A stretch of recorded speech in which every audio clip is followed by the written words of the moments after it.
આ બધાનું મન અહીંયા એકાગ્ર થઈ ગયું મોબાઈલમાં. કેટલું મન ચંચળ છે. આટલી સરસ કથા ચાલી રહી છે, આમાંથી કશું જ નહીં મળવાનું, તોય આપણે બધા એને જોઈ રહ્યા છીએ. આ કેટલું ચંચળ મન છે. બધામાં એકાગ્રતા જોઈએ. રૂપિયા ગણવા હોય તો એકાગ્રતા, સહેજ નજર ચૂક થાય તો ફરીથી ગણીએ.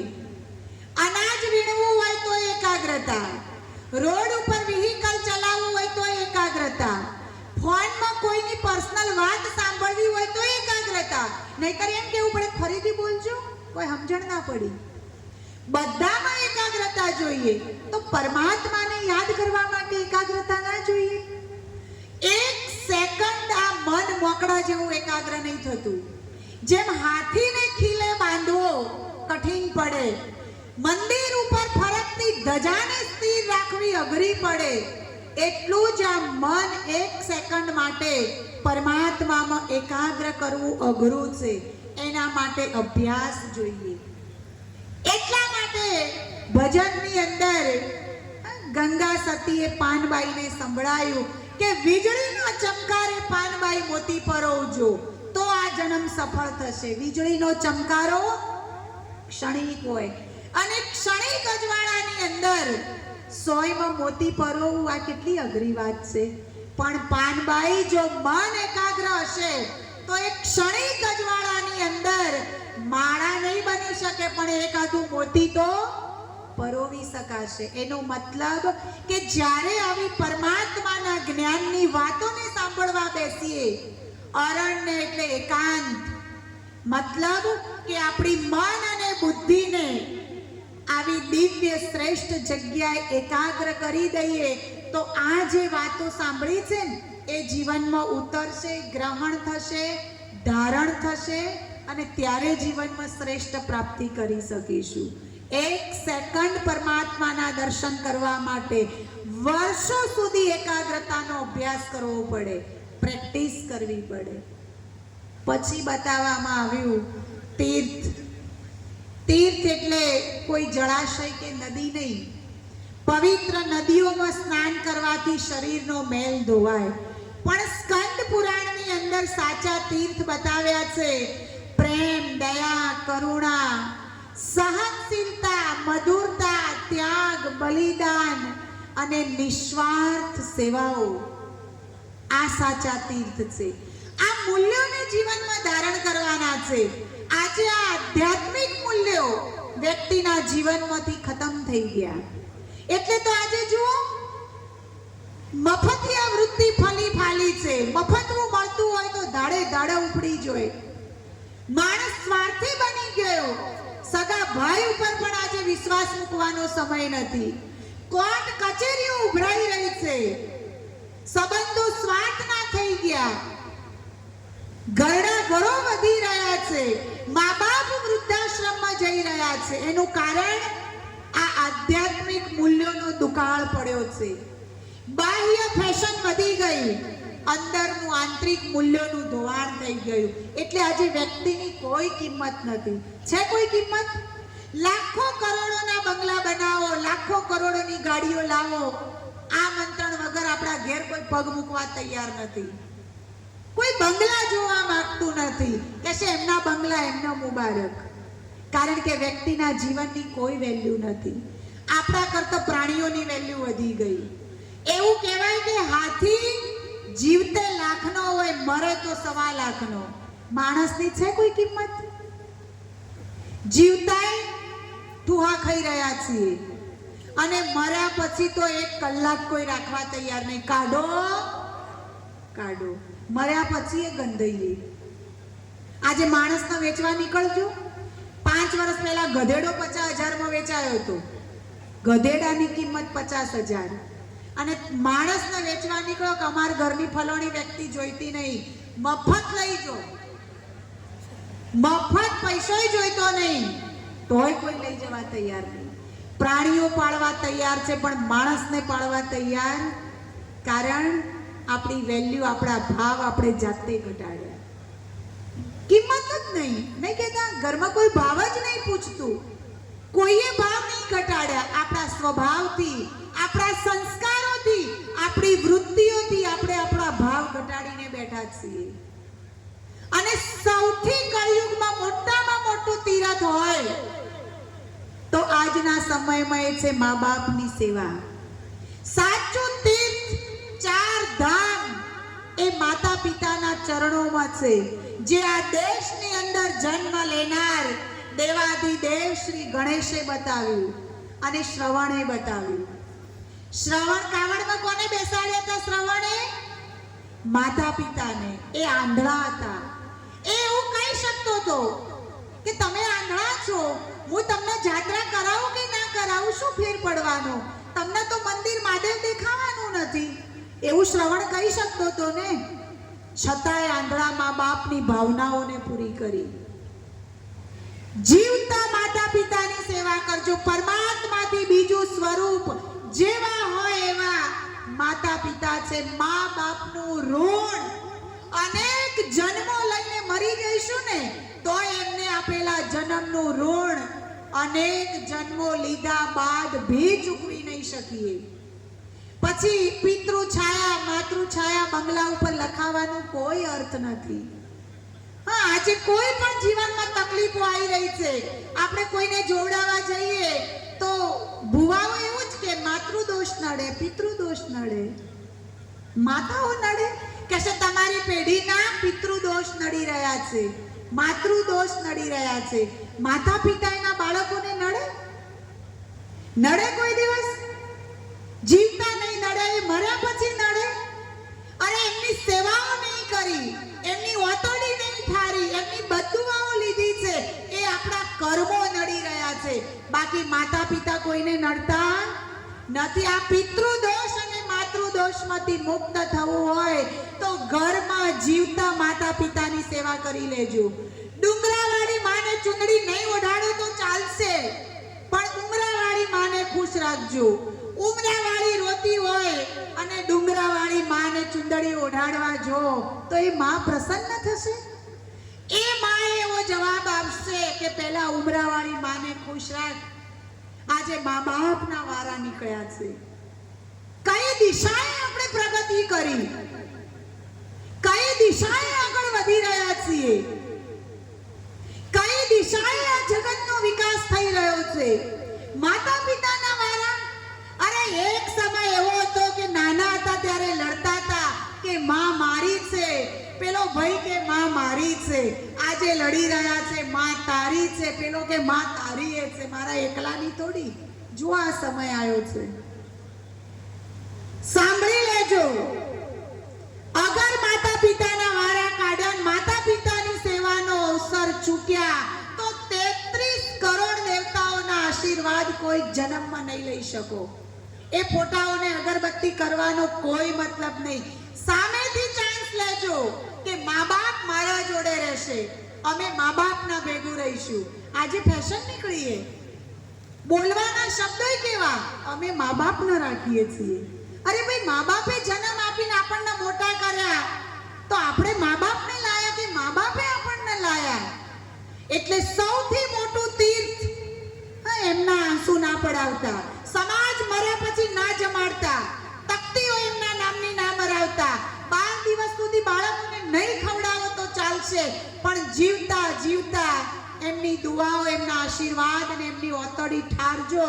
કોઈ જન્મમાં કોઈના આશીર્વાદ લેવાની જરૂર નહીં પડે. આ સાચું તીર્થ છે. બીજી વાત બતાવવામાં આવી કે વહાણ વિલીન થઈ ગયું, ડૂબી ગયું, તળિયે બેસી ગયું. એ વહાણની થોડી વાત છે. કોઈ વહાણ તળિયે બેઠેલું થોડી ઉપર આવે. પરંતુ આ જીવન રૂપી નાવની વાત છે. આપણું જીવન રૂપી નાવ, આ જીવન રૂપી વહાણ એ પરમાત્માના હવાલે કરવાનું છે. ભગવાનને સોંપવાનું છે કે ભગવાન જેમ ચલાવે એમ ચાલવાની વાતો છે. તો તરી જઈશું. જો જાતે હલેસા મારવા ગયા તો ગમે ત્યારે ડૂબી જવાના. આજે જૂનાગઢની અંદર પગ મૂકીએ અને સૌથી પહેલા કોણ યાદ આવે? નરસિંહ મહેતા. નરસિંહ મહેતા જૂનાગઢના ધારાસભ્ય હતા. એમની કોઈ પદ પોઝિશન સીટ હતી?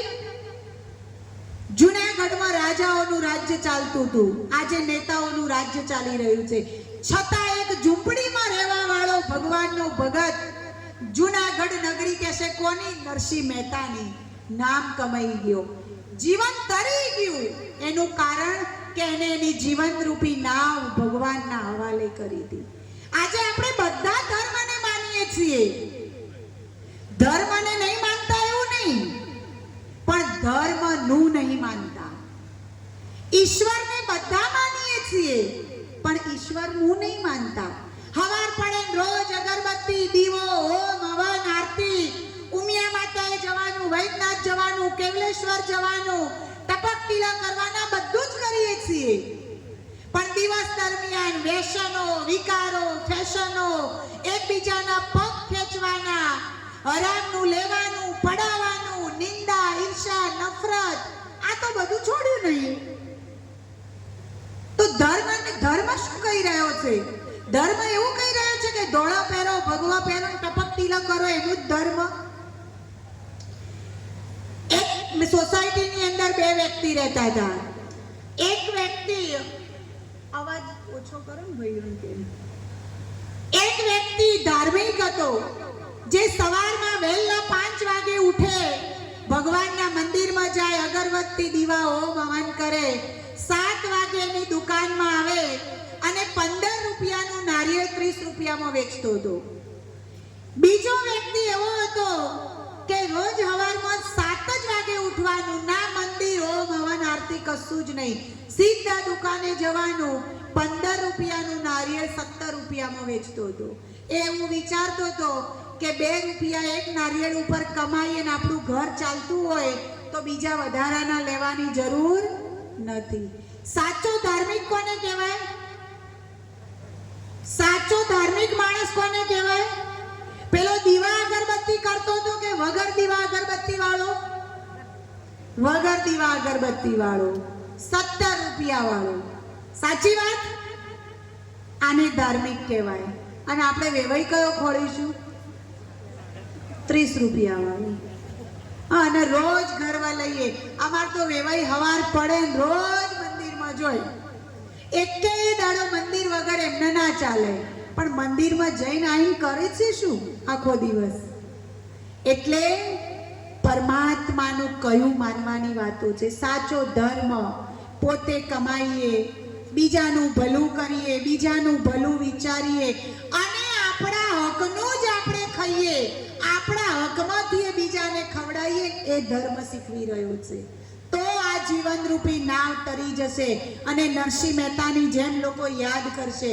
બાકી તો આજે માણસનું મોત એટલે કૂતરાનું મોત. રોડ ઉપર એક્સિડન્ટ થાય ને તોય લોકો મોબાઈલમાં વિડીયો ઉતારે, કોઈ ઉપાડી લઈ જવા વાળું એ નથી. કોઈ કદર નથી.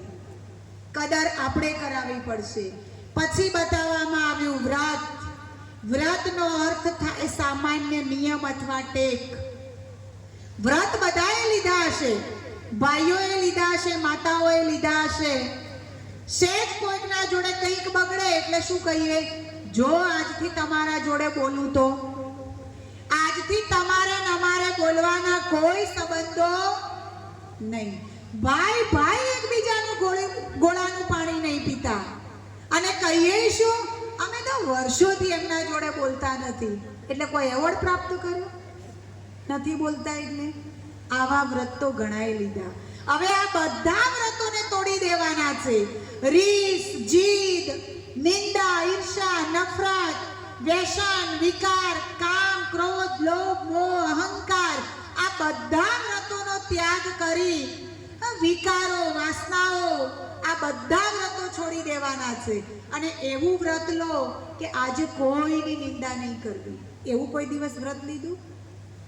આજે કોઈની સાથે દુશ્મનાવટ નહીં રાખવી. એવું કોઈ દિવસ વ્રત લીધું? મારા માટે બધા જ સરખા, બધાની માટે મને પ્રેમ રહેશે, એવું કોઈ દિવસ વ્રત લીધું? આ વિકારો, વાસનાઓ, તૃષ્ણાઓ, ઈચ્છાઓ, આ ઈચ્છાઓ એ લોભને જન્મ આપે છે અને લોભને થોભ ના હોય. આ બધો ત્યાગ કરી અને એક શ્રેષ્ઠ મનુષ્ય બનવાનું વ્રત લો કે આ જગતની અંદર બીજું કોઈ ના આવડે પણ એક હારા માણસ બનીને જઈએ. આપણી સ્મશાન યાત્રા નીકળે અને આપણો સમાજ, આપણો પરિવાર, લોકો આપણને યાદ કરે કે માણસ હારો હતો, એનામથી જીવન જીવવાની કળા શીખો, એની ખોટ પડી, એવા હારા માણસ બનવાનું વ્રત લઈએ ત્યારે જીવન સફળ થશે. પછી બતાવવામાં આવ્યું ઉપવાસ. કયો ઉપવાસ? આખો દિવસ ના ખાઈએ, ઉપવાસ કરીએ, એ કોઈક વખત જરૂરી છે, હોજરીને આરામ મળે. પણ આજ તો ઉપવાસે ફેશન ના થઈ ગયા. પહેલા તો ઉપવાસે બિચારો ભાવનાથી કરતો. ઉપવાસ કરી એટલે ભગવાનને યાદ કરી અને એક ટાઈમ ખોય તો કેવો ધૂપ કરી, દીવો અગરબત્તી કરી, અનાજને પગે લાગતા અને પછી શાંતિથી ભગવાનની યાદમાં એક ટાઈમ ખાતા હતા. આજનો તો ઉપવાસ કેવો? અત્યારે તો અમદાવાદ, બોમ્બે જેવી સિટીઓમાં તો ઇડલી, ઢોસા, સેન્ડવિચ ને બધું ફરાળે. અમાર તો એક બેન આવીને કે ઉપવાસ હતો. મેં કીધું શું ખાધું? એટલે કે સેન્ડવિચ. મેં કીધું ઉપવાસમાં સેન્ડવિચ? અરે કે ફરાળી સેન્ડવિચ. તો ઉપવાસ શેનો કર્યો? આ તો મેનુ બદલ્યું. દાળ ભાત શાક રોટલીની રજા રાખીને મેનુ બદલ્યું. બાકી ઉપવાસ શેનો? સાચો ઉપવાસ, ઉપ એટલે ઉપર. આ પૃથ્વી લોક, એનાથી ઉપર સૂર્ય, ચંદ્ર અને તારા ગણની એક દુનિયા છે, બ્રહ્માંડ. એનાથી ઉપર છઠ્ઠું બ્રહ્મ તત્વ, પરમધામ, મોક્ષધામ, મુક્તિધામ, જ્યાંથી આપણે આવ્યા છીએ. ઘડી ઘડી એવું કહીએ ઉપરથી આવ્યા છીએ ને ઉપર જવાનું. એ ઉપર છઠ્ઠું બ્રહ્મ તત્વ, પરમધામ, ત્યાં આપણી આત્માના પિતા પરમાત્મા નિવાસ કરે છે. ત્યાં મન અને બુદ્ધિથી વાસ કરવો, એને યાદ કરવો, એ સાચો ઉપવાસ છે. બાકી ભગવાન એવું નહીં કહેતા કે પેટ બાળીને તમે મને યાદ કરો. આપણું બાળક આખો દિવસ ખાય ના તો માતા પિતાને ચેન પડે? છેલ્લે છેલ્લે એને ભાવતું એ ખવડાવી દઈએ બનાવીને, પણ એને ભૂખ્યું ઊંઘવા દઈએ? તો ભગવાન આપણા માતા પિતા છે, આપણને ભૂખ્યા ઊંઘવાનું નથી કહેતા. સારામાં સારું ખાઓ, સાત્વિક ખાઓ, પેટ ભરીને ખાઓ, પણ મન અને બુદ્ધિથી પરમાત્માની પાસે નિવાસ કરો, એને યાદ કરો. એ સાચો ઉપવાસ છે. અને પછી બતાવવામાં આવ્યું સૌથી મહત્વની વાત કે આટલું સુંદર સત્યનારાયણ દેવની વ્રતની કહાની સંભળાવવા વાળા, સત્યનારાયણ દેવ બનાવવા વાળા છે કોણ? આ કહાની તમે જે આ 1 કલાકથી આ વ્રતની આધ્યાત્મિક રહસ્ય સાંભળી રહ્યા છો, એ સંભળાવનાર કોણ?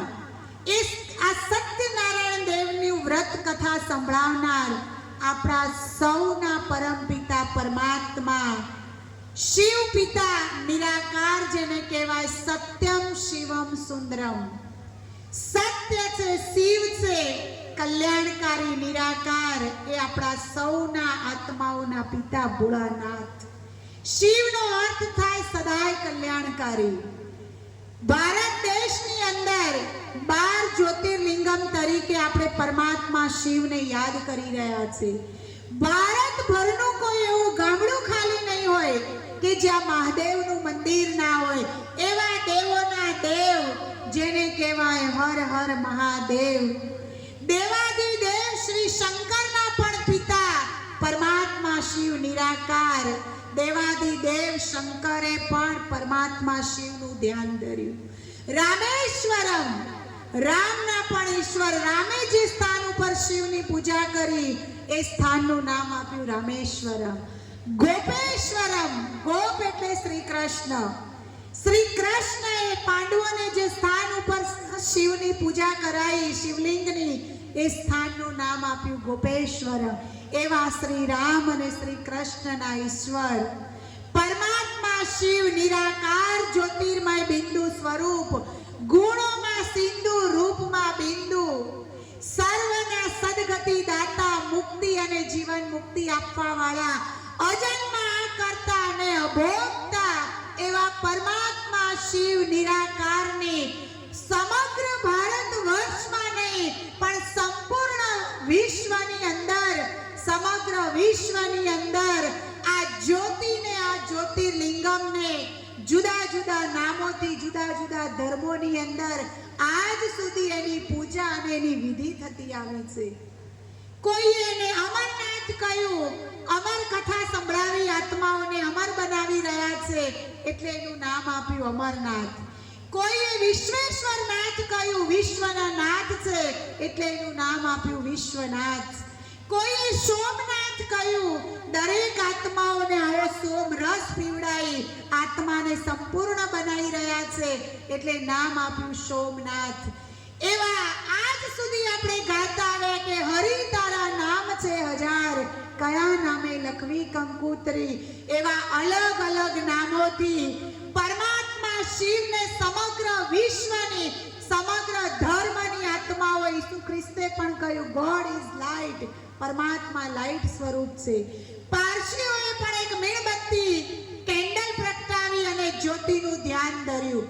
ગુરુ નાનકે પણ કહ્યું એક ઓમકાર સતનામ નિરાકાર, પરમાત્મા સત્ય સ્વરૂપ નિરાકાર છે. જાપાનની અંદર જાઓ, બૌદ્ધિઓ પણ 3 ફૂટ ઊંચું એક સ્ટેન્ડ, એના ઉપર શિવલિંગ આકારનો એક ગોળાકાર પથ્થર મૂકે એની પૂજા કરી રહ્યા છે. નેપાળની અંદર જાઓ, ત્યાં પણ શિવલિંગની સ્થાપના કરી અને પશુપતિનાથના નામથી પરમાત્મા શિવનું આહવાન અને પૂજન થઈ રહ્યું છે. મુસલમાનો પણ મક્કા અને મદીનાની અંદર હજ કરવા જાય તો નિરાકાર કાબાના પથ્થરને ચુંબન કરી એમની હજને પૂરી કરી રહ્યા છે. એવા સર્વ ધર્મની આત્માઓના પિતા, સર્વ ધર્મ માન્ય, સર્વોપરી, સર્વોચ્ચ, સર્વ ગુણોમાં અનંત અને સર્વજ્ઞ જ્યોતિર્મય બિંદુ પિતા પરમાત્મા શિવ નિરાકાર ભોળાનાથ, જેને સ્વયંભૂ કહેવામાં આવે છે. સ્વયં એટલે પોતે અને ભૂ એટલે આ ધરા. એ સ્વયંભૂ પતિત પાવન, દુઃખ હરતા અને સુખ કરતા પિતા પરમાત્મા આ કળીકાળ કળિયુગના વર્તમાન સમયે ગીતામાં વચન આપ્યું છે કે યદા યદા હિ ધર્મસ્ય ગ્લાનિર્ભવતિ ભારત અભ્યુત્થાનમ ધર્મસ્ય તદાત્માનં સૃજામ્યહમ. હે અર્જુન, જ્યારે જ્યારે ભારત ભૂમિ ઉપર ધર્મ ગ્લાનિનો સમય આવે છે, ધર્મ અધર્મ બની જાય છે, ધર્મના નામે પાખંડો શરૂ થાય છે, ત્યારે હું સ્વયં પોતે પ્રજાપિતા બ્રહ્માના તનની અંદર અવતરિત થઈ આ વિશ્વનું એક મહાન પરિવર્તનનું કાર્ય કરું છું.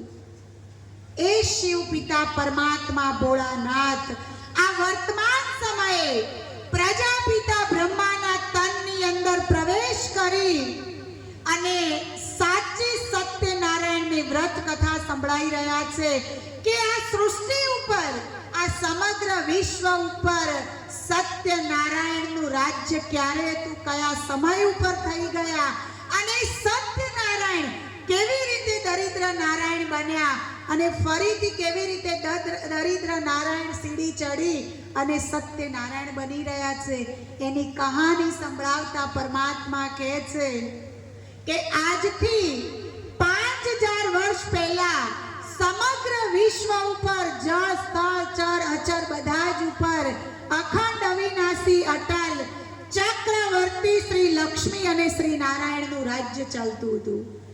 એ સમયને સ્વર્ગ અથવા વૈકુંઠ કહેવામાં આવતું હતું. સમગ્ર વિશ્વ, સમગ્ર દેશ દેવસ્થાન હતો.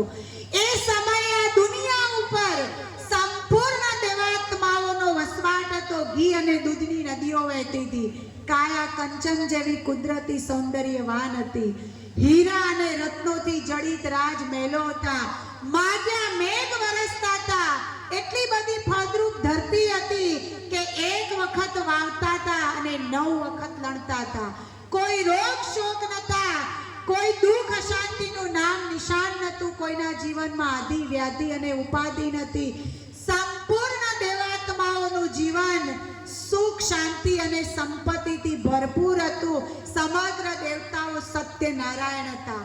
સોનાનું ચલણ હતું. આવું રાજ્ય 1250 વર્ષ સુધી ચાલ્યું. ફરીથી કાળનું ચક્ર ફર્યું અને 1250 વર્ષનો ત્રેતાયુગ શરૂ થયો. શ્રી રામ અને શ્રી સીતાનું રાજ્ય આવ્યું.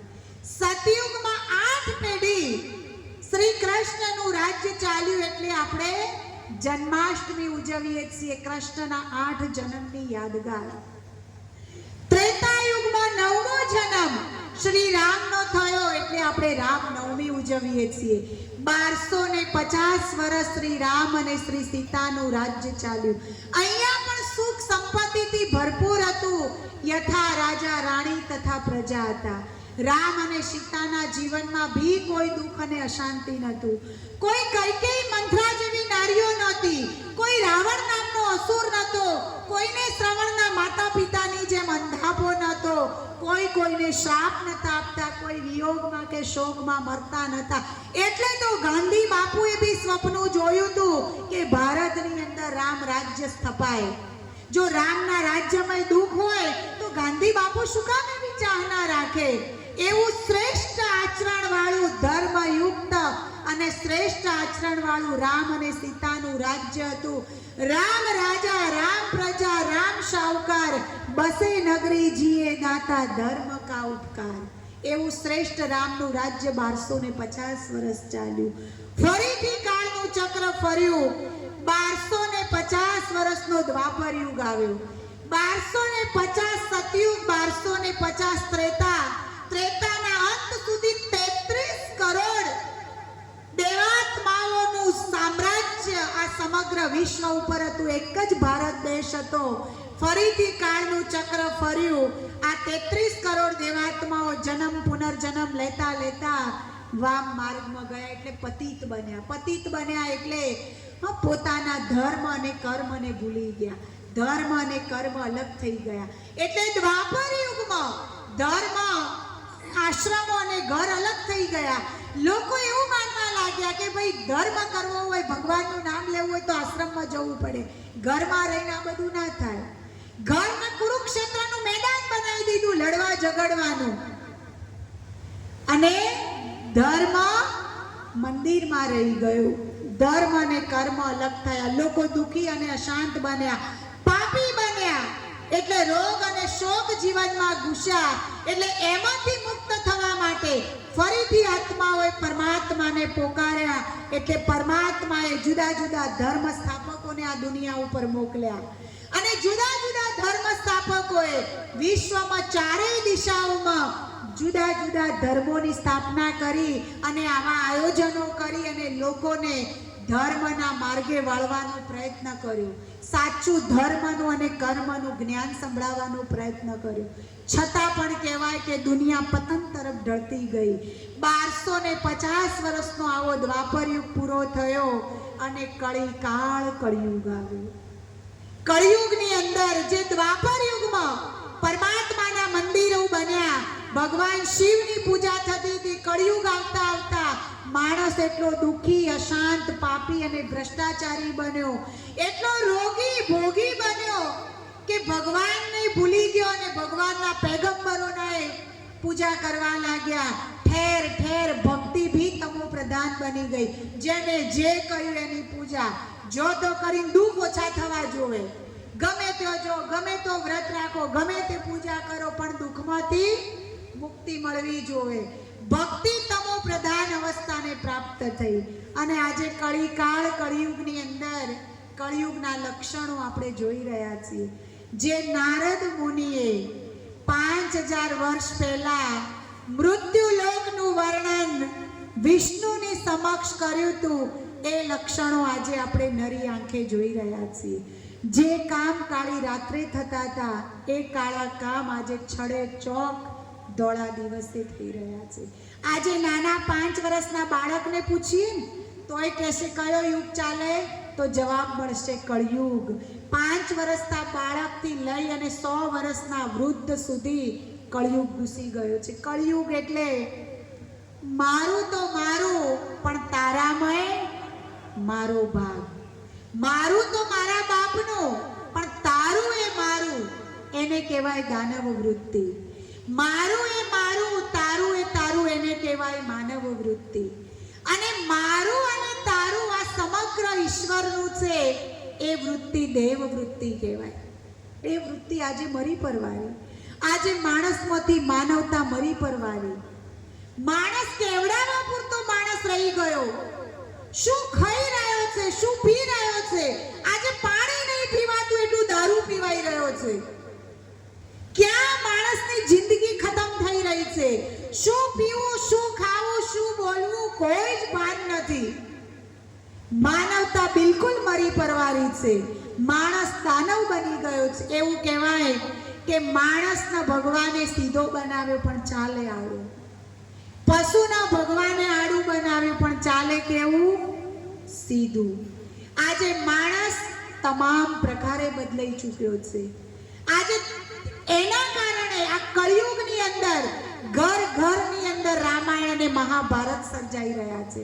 આ તો સત્યનારાયણ દેવની આપણે કથા સાંભળી રહ્યા છીએ.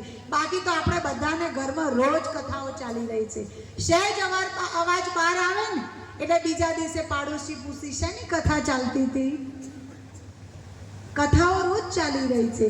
ઘર ઘરની અંદર રામાયણ મહાભારત છે. ભાઈ ભાઈ કોર્ટે ચડ્યા છે. પારકી માનો પેલો વકીલ લઈ જાય ચાલે, પણ પોતાનો ભાઈ લઈ જાય ને એ આજે કોઈને સહન નહીં થતું. તો કયું મહાભારત? હમણાં 2 વર્ષ પહેલા સુરતની અંદર એક કિસ્સો બન્યો કે 2 ભાઈઓના જુદારા થયા. એમાં બધી જ પ્રોપર્ટી વેચાઈ ગઈ, પણ પેલો તળવાનો જારો નતો વેચાતો. આ જારો કોને આપવો? એક જારો વધ્યો તો એને વેચાતો નતો. આ જારા માટે 2 ભાઈ કોર્ટે ચડ્યા અને 2.5 લાખ રૂપિયા વકીલને આપ્યા આ જારાની ભાગ પાડવા માટે. અને 2.5 લાખ રૂપિયા ખર્ચા પછી જજે એવો નિર્ણય આપ્યો કે જારાના 2 ટુકડા કરો અને 2 ભાઈઓને વેચી દો. આ 2.5 લાખના કેટલા જારા હોત?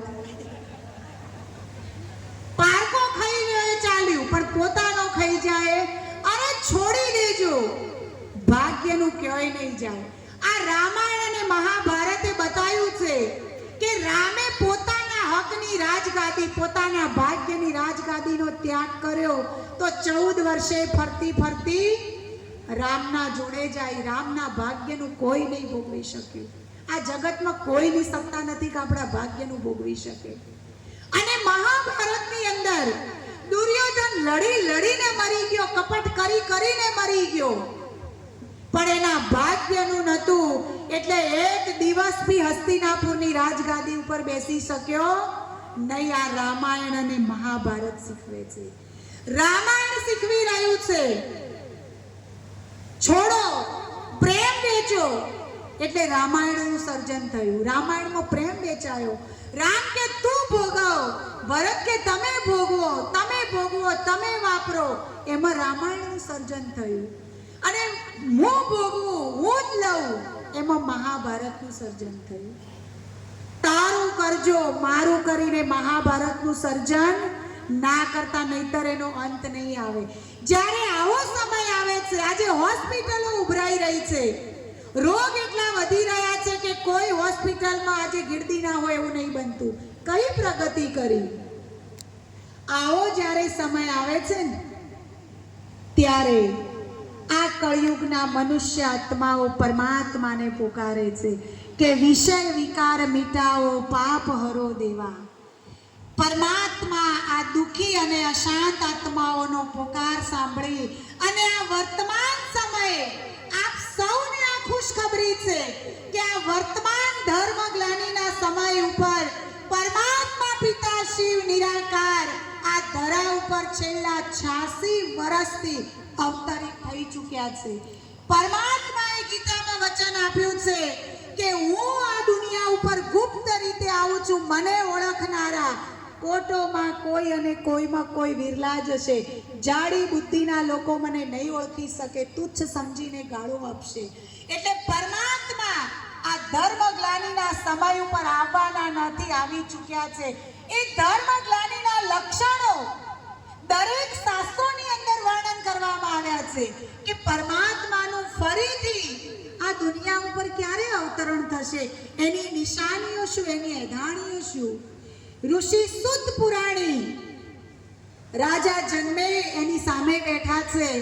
આ રાજા જન્મે એ ઋષિ સુત પુરાણીને કહે છે કે હે ઋષિ, ભગવાન આ દુનિયા ઉપર ક્યારે આવશે, એની એધાણીઓ શું. ત્યારે આ ઋષિ સુત પુરાણી એ રાજા જન્મેને આ કળિયુગની એધાણીઓ બતાવતા કહે છે કે હે રાજન, કળિયુગના રાજાઓ માત્ર અને માત્ર પોતાનું જ રક્ષણ કરશે. રક્ષકો ભક્ષક બનશે. અસામાજિક તત્વોની મદદથી સત્તા કબજે કરશે. ગરીબ પ્રજા અનિષ્ટોથી ખદબદતી છે. ગરીબ પ્રજા પાસેથી બેફામ કરવેરા ઉઘરાવશે. હે રાજા જન્મે, કળિયુગના રાજા અને પ્રજા બધા ભ્રષ્ટ બની જશે. ક્યાંય નીતિ ન્યાય પ્રમાણિકતા જોવા નહીં મળે. હે રાજા જન્મે, કળિયુગની અંદર ચારે વર્ણો આહાર ભ્રષ્ટ, આચાર ભ્રષ્ટ, ધર્મ ભ્રષ્ટ અને કર્મ ભ્રષ્ટ બનશે. વર્ણ શંકર પ્રજા ઉત્પન્ન થશે. આજની પ્રજાને તમે કશું જ નહીં કહી શકો. તમારા બાળકોને એક શબ્દ કહેવાનો તમારો અધિકાર નહીં હોય. હે રાજા જન્મે, કળિયુગના અંદર સ્ત્રીઓ લાજ શરમ નેવે મૂકી શરીરના સોદા કરશે. વડીલોનું હડાહડ અપમાન થશે. ઘરડા ઘરો વધતા જશે. મા બાપ વૃદ્ધાશ્રમોમાં ટળવળતા હશે. અનેક રોગો ઉત્પન્ન કરનારા પાકોની ખેતી થશે. આજે તમે નહીં અનાજ ખાઈ શકો, નહીં ફ્રૂટ ખાઈ શકો, બધું દવાઓ વાળું છે. હે રાજા જન્મે, કળિયુગની અંદર અન્ન પડીકે વેચાશે. વાણિયા બ્રાહ્મણ તેલી તંબોળી ખાશે. સતીઓના સત જશે, સુરાઓનું સુરાપન જશે.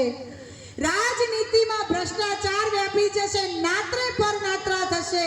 કુંવારી કન્યાઓ બાળકોને જન્મ આપશે. તમામ ક્ષેત્રો ભ્રષ્ટાચારથી ખદબદતા હશે. દુનિયાના લોકો લોભીઓ ધુતારાઓને પ્રલોભનો આપશે. રૂપિયાના જોરેથી સત્તાઓ કબજે કરશે. ગરીબ પ્રજાનું બેફામ શોષણ થશે. આવો જ્યારે પાખંડીઓ પૂજાતા હોય, પાખંડીઓની બોલબાલા થતી હોય, ત્યારે સમજી લેજો કે આ દુનિયાની કોઈ પ્રગતિ નથી. આ દુનિયાની અધોગતિ છે. આ દુનિયા વિનાશના આરે ઊભી છે. હે રાજા, આવો જ્યારે સમય આવે ત્યારે કોઈને પૂછવા ના જતા. સમજી લેજો કે આ વિશ્વની અંદર વિશ્વનો વિનાશ ફાઇનલ છે.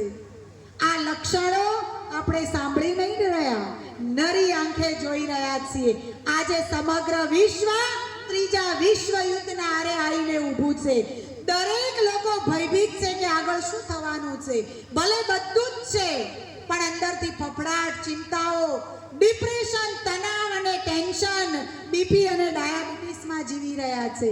તો આ એક સમય છે પરમાત્મા પિતાને ઓળખી, એની સાથે સાચો સંબંધ જોડી અને પોતાના જીવનને શ્રેષ્ઠ બનાવવાનો. પરમાત્મા શિવ નિરાકાર ભોળાનાથ અત્યારે આ વર્તમાન સમયે સમયરૂપી ઘંટડી વગાડી વગાડીને કહી રહ્યા છે કે હે મનુષ્ય આત્માઓ, અજ્ઞાનતાના અંધારામાંથી, કુંભકર્ણની ઊંઘમાંથી પોતાની આત્માને જગાડો અને 24 કલાકમાંથી 1 કલાક પરમાત્માને ઓળખો, એનું જ્ઞાન સાંભળો અને પોતાના જીવનને શ્રેષ્ઠ બનાવો, પોતાના જીવનને ધન્ય બનાવો. આ કર્મોનું બાથું આપણે સાથે લઈને જવાના છીએ. આ દુનિયાનો 3 પ્રકારે વિનાશ આપણી સામે મંડારાઈ રહ્યો છે. પહેલો પ્રકાર ભયંકર પૂર, અગ્નિ વર્ષા અને પ્રચંડ વાવાઝોડું આ વિશ્વનો અડધો ભાગ ખતમ કરશે. બીજો પ્રકાર કે આ વિશ્વની અંદર મહાભારતથી પણ ખતરનાક ત્રીજું વિશ્વ યુદ્ધ થશે. અણુ બોમ્બ, હાઇડ્રોજન બોમ્બ, પરમાણુ બોમ્બ વિશ્વને ખતમ કરી દેશે. અને ત્રીજો પ્રકાર કે ભારતની અંદર જાતિ, પ્રાંતિ અને ધર્મ ભેદને કારણે ધર્મો લડશે, ભાઈ લડશે, લોહીની નદીઓ વહેશે અને આ વિશ્વનો અંત આવશે. અને અંત પછી આપ સૌને એક સુંદર શ્રેષ્ઠ ખુશખબરી છે કે આ કળિયુગી દુનિયાના અંત પછી એક સુંદર સોનેરી દુનિયા, સત્યનારાયણની દુનિયાનો ઉદય થવાનો છે. આ સત્યનારાયણની દુનિયા લાવવા માટે પરમાત્મા પિતાનું આ એક વિશ્વ પરિવર્તનનું ભગીરથ કાર્ય ચાલી રહ્યું છે. તો આપ સૌ, અમારા સૌની દિલની એ શુભકામનાઓ છે કે અહીંયા કશું જ છોડવાનું નથી. સંસારમાં રહી અને પરમાત્મા પિતાને ઓળખો, પરમાત્માનું જ્ઞાન પ્રાપ્ત કરો, જીવનની અંદર આત્માનો ઉદ્ધાર કરો, પોતાનું શ્રેષ્ઠ ભાગ્ય બનાવી અનેક આત્માઓની જ્યોતિ જગાવવા માટે નિમિત્ત બનો. છેલ્લે એવું ના થાય કે જે કરવાનું હતું એ રહી ગયું. છેલ્લે એક વાર્તા સંભળાવું કે પરદેશની અંદર 3 મિત્રો કમાવા માટે ગયા. 99માં માળનું બિલ્ડિંગ હતું, લિફ્ટની વ્યવસ્થા હતી. એક વખત આ 3 જણા ઓફિસેથી ઘેર આવ્યા, જરૂરી કાગળ ભૂલી ગયા હતા. 3 જણા આવીને જોયું તો લિફ્ટ બંધ હતી. 99 માળ ચડવા કેવી રીતે? એટલે પહેલા એ કહ્યું કે આપણે બધા એક વાર્તા કહીએ, વાર્તા સાંભળતા સાંભળતા ચડી જઈએ. પહેલા મિત્રએ વાર્તા શરૂ કરી, 50 માળ આસાનીથી ચડી ગયા, 50 માળ સુધી ચાલી. બીજા મિત્રની વાર્તા શરૂ થઈ, 98 માળ ચડી ગયા આસાનીથી, ખુશ ખુશ થઈ ગયા. ત્રીજા મિત્રનો વારો આવ્યો અને એને કહ્યું કે મારી વાર્તા એક જ માળ ચાલે એટલી છે અને એમાંય તમે બધા સાંભળીને દુઃખી થઈ જશો. એટલે પેલા બે કે એવું કેવું? અમે આટલી લાંબી લાંબી વાર્તાઓ કહી તોય ખુશ થઈ ગયા અને તારી વાત સાંભળીને દુઃખી થઈ જઈ. કે કહેતો ખરા? તો કે આપણે 98 માળ આસાનીથી ચડી ગયા વાર્તા સાંભળતા સાંભળતા. હવે મારી વાર્તા એટલી જ છે કે આપણે ફ્લેટની ચાવી તો ગાડીમાં ભૂલીને આવ્યા. પતી ગયું. ચાવી વગર ફ્લેટ ખુલે ને કાગળિયા. એટલે જીવનમાં એવું ના થાય કે બધું જ પ્રાપ્ત કર્યા પછી એક આધ્યાત્મિક ચાવી, પરમાત્માનું શ્રેષ્ઠ જ્ઞાન જીવનમાં પ્રાપ્ત કરવાનું રહી જાય અને જિંદગી એળે જાય. આ મનુષ્ય જીવનનો ફેરો ફોગટ ના જાય. એટલે આજના દિવસે સત્યનારાયણ દેવના વ્રત પછી કથામાં મહાપ્રસાદ હોય. અકળાઈએ પણ પ્રસાદ લીધા વગર તો ના જ જઈએ. આમાંથી કેટલોને એવું થતું છે બેન ક્યારે પૂરું કરીને દળિયો મળે. તો સત્યનારાયણ દેવના પ્રસાદનું જેટલું મહત્વ છે, પ્રસાદ વગર કથા અધૂરી કહેવાય, એમ આ જીવન રૂપી નાવની અંદર જ્ઞાન રૂપી પ્રસાદ વગર જીવન અધૂરું છે. એટલે જીવનની અંદર જ્ઞાન પ્રસાદને પ્રાપ્ત કરી જીવનને સંપૂર્ણ બનાવી, જીવનને શ્રેષ્ઠ અને સફળ બનાવીને જઈએ. તો આ જ એક સમય છે અને આ જ સમય ઉપર આપણે સૌ એ સતાનંદ બ્રાહ્મણ છીએ, ગરીબ કઠિયારો છીએ, રાજા તુંગભદ્ર છીએ, બધું છે એટલે અભિમાન આવી ગયું છે અને એ જ સ્વાર્થી વેપારી છીએ. પરમાત્મા પિતા અત્યારે આપણને સૌને આ દરિદ્ર નારાયણમાંથી સત્યનારાયણ દેવની આ વ્રત કથા રોજ સંભળાઈ રહ્યા છે. આ પ્રમાણે જો આ વ્રત કથા જીવનમાં સાંભળીશું, પરમાત્માનું જ્ઞાન જીવનમાં ધારણ કરીશું તો અવશ્ય સત્યનારાયણ દેવ બની શકીશું અને 2500 વર્ષ સુધી અખંડ સ્વર્ગીય દુનિયાની અંદર સુખ, શાંતિ અને સમૃદ્ધિની પ્રાપ્તિ કરી શકીશું. તો આજના દિવસે આપ સૌ આ પરમાત્માએ સંભળાયેલી કથા સાંભળી પોતાની આત્માને જાગૃત કરી અને ભગવાનને ઓળખી પોતાના જીવનને સફળ કરો. એ સાથે બોલો શ્રી સત્યનારાયણ દેવ કી જય. ઓમ શાંતિ.